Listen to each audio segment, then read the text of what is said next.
Good morning everyone. আজকে সকালটা শুরুই করছি এক কাপ চা আর বিস্কিট দিয়ে। আজকে সেইভাবে কোনো ব্রেকফাস্ট করব না, কারণ আমি আজকে একটু দেরি করেই ঘুম থেকে উঠেছি, কারণ আমার হাজব্যান্ড সকালবেলা একদম মর্নিংয়ে বেরিয়ে গেছে, তারপর যথারীতি শুয়ে পড়েছি, তাই আজকে অনেকটা দেরি হয়ে গেছে। হ্যাঁ, ব্রিবোকে ব্রেকফাস্ট দিয়ে দিয়েছি, আমি আজকে শুধু চা বিস্কিট খাবো। তারপরেই রান্নার জোগাড় টোগাড় করে নিয়েছি।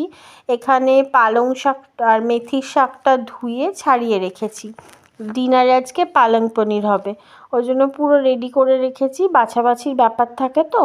আর এদিকে মাংসের জন্য আলু কেটে নিয়েছি, এখান থেকে মাছও করব, মাছটাও করে নেবো, ওই আলু দিয়েই হবে, পেঁয়াজ লাগবে। আর ওদিকে শিম রেখেছি, শিম বাটা করব আজকে, কারণ প্রচুর শিম হয়ে গেছে। একটা শিমে একটু দাগ দেখছিলাম, কিন্তু পোকা নেই, ওই লাইটের দিকে ধরলে বোঝা যায়। আর এদিকে চিকেনটাও বার করে রেখেছি। ভাত হয়ে গেছে, ভাতটা উপর দিয়ে দিয়েছি। আর এদিকে শিমটাকে একটু ভাপিয়ে নেবো জলের মধ্যে, যাতে কাঁচা ব্যাপারটা চলে যায়। তারপর শিমটা ভাপিয়ে নিয়ে আমি মিক্সিতে কয়েকটা কাঁচা লঙ্কা দিয়ে পেস্ট করে নেবো, আর কিছুই সেরকম না।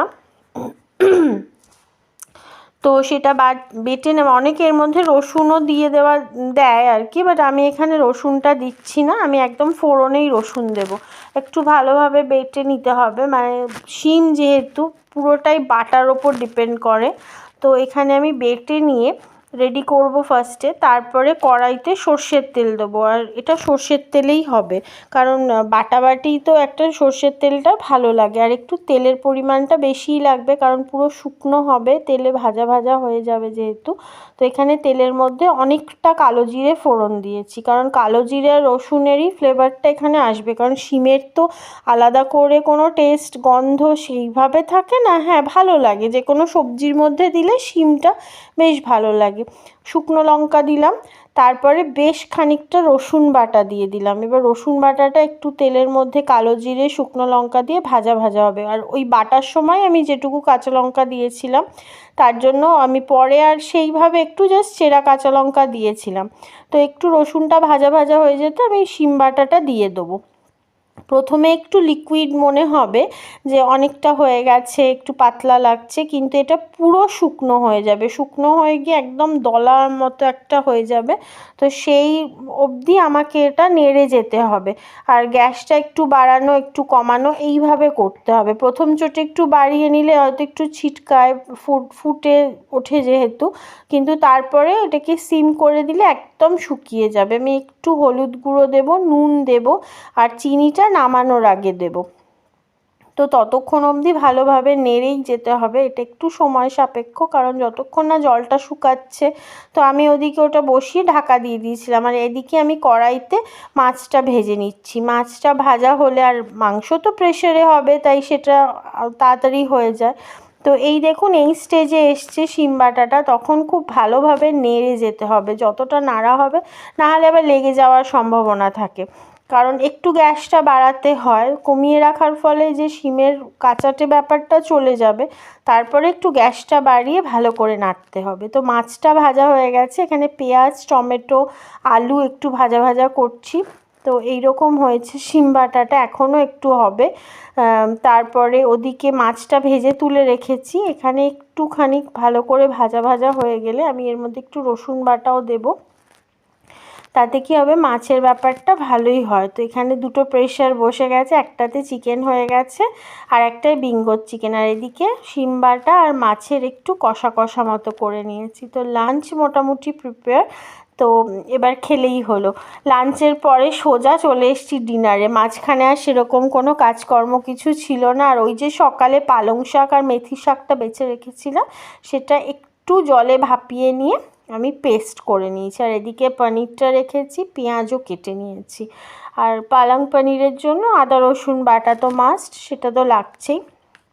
তো এখানে কড়াই বসিয়ে দিয়েছি, আর আজকে না রুটিটা বাইরে থেকেই কিনে আনা হয়েছে, রুমালি রুটি আনা হয়েছে, কারণ রুটি করার ঝামেলাটা আর আমি রাখিনি। তো এখানে আমি না হোয়াইট অয়েল দিয়ে করব বিষয়টা, তাতে ভালো লাগে আর কি। সর্ষের তেলে পালং পনির হয় না, আমি তো কোনো দিন করিনি। এবার তেলটা গরম হলে আমি এর মধ্যে একটু মেথি ফোড়ন দেবো, অল্প একটু মেথি ফোড়ন দেবো, কারণ পালং পনিরে মেথি বা কাসুরি মেথির ফ্লেভারটা ভীষণ ভালো যায়। আর আমি মেথির শাকটা অবশ্যই চেষ্টা করি দেওয়ার পালং শাকের মধ্যে। হয়তো অনেকে ভাবতে পারেন যে তেতো হয় কি না, না একদমই তেতো হয় না, যেহেতু সেদ্ধ করে আমি জলটা ফেলে দিই তার জন্য কোনো তেতো লাগে না। তো তেলের মধ্যে মেথিটা একটু নাড়াচাড়া করে আমি পেঁয়াজ কাটাটা দিয়ে দেবো, একটু বেশি পরিমাণে পেঁয়াজ লাগবে, থকথকে ব্যাপারটা যাতে ভালো মতো আসে। আমার বাড়িতে না পালং পনিরটা ভীষণ সবাই ভালোবাসে, আমি খুব একটা পনির ভালোবাসি না, বাট এই পালং পনিরটা ভালো লাগে। কারণ ওই আলু পনিরের তরকারি বা অন্য কোনো প্রিপারেশন, হ্যাঁ পনিরের অন্য রকম যা কিছু হয় সেগুলো আমি করি অন্যভাবে, অনেকে ওই পনিরের তরকারি বা কিছু সেটা খুব একটা চলে না আমার বাড়িতে। পনির মানে একটু অন্যরকম কিছু হলে ঠিক আছে, যেমন শাহি পনির বা পনির পাসিন্দা, এই ধরনের জিনিসগুলো ভীষণ হয় আমার, মানে চেষ্টা করি ওই ধরনের করার।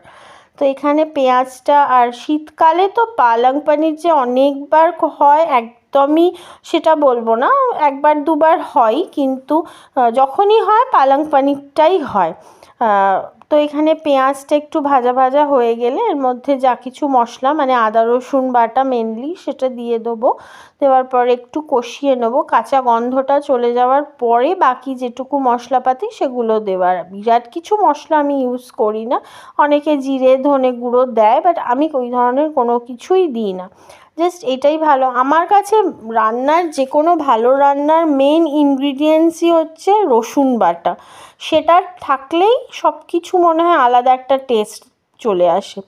তো তারপরে যখন একটু ভাজা ভাজা হয়ে গেলো, একটুখানি আমি হলুদ গুঁড়ো দিয়েছিলাম যাতে এই সবুজ রঙটা খুব ভালো থাকে।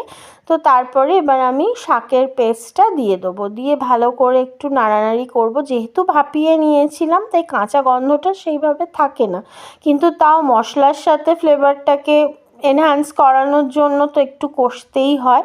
তো সেটাই কষিয়ে নেবো ভালো করে, তেল ছাড়া অবধি অবশ্যই, কারণ তেলটা ছাড়ছে মানে সব কিছু মশলা বেশ ভালো মতো মিলেমিশে গেছে এটাই ধরে নিতে হবে। তো সেরকমই অবধি আর কি আমি একটু কমিয়ে কমিয়েই করছিলাম। নুন দিয়ে দেবো, নুনটা মাপ মতোই লাগবে, কারণ পালং শাক মেথি সব কিছু নুন ছাড়াই আমি ভাপিয়েছিলাম, একদমই নুন কোথাও দিইনি বলা যায়।